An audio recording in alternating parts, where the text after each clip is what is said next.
सन्ध्यार आग मैंने आम आसी पहुँच जाइए मो मौसी घरे। तो मौसी घर टे वेलकम ड्रिंक्सटा पी दे आज जाइए देखापी बाबा मैंने कौन कर बाबा मानकर अलरेडी प्रिपेरेसन सारी से ध्वनि प्रज्वलित लगी सारे कौ मैंने महिमा लेखक दीक्षा विषय जानते से कमेंट निहाती करूँ।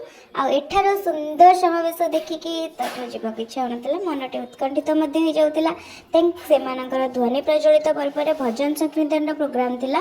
देन से कार्यक्रम एमती 4 to 5 आवर्स लगी बहुत ही उत्कंठित सहित समस्त रही समस्त दृश्यमान करते। देन सेठार ध्वनि प्रज्वलित कार्यक्रम शेष होता ध्वनि प्रज्वलित काम मिनिमम 4 to 5 आवर्स तो थिला।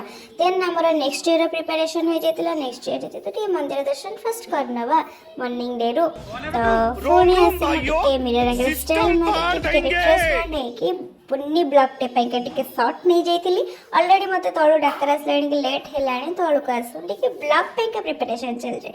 तो सेठू आसला पर अलरेडी स्टार्ट हो सारे ध्वनि प्रज्वलित आसली देखिली से बहुत ही सुंदर लगे।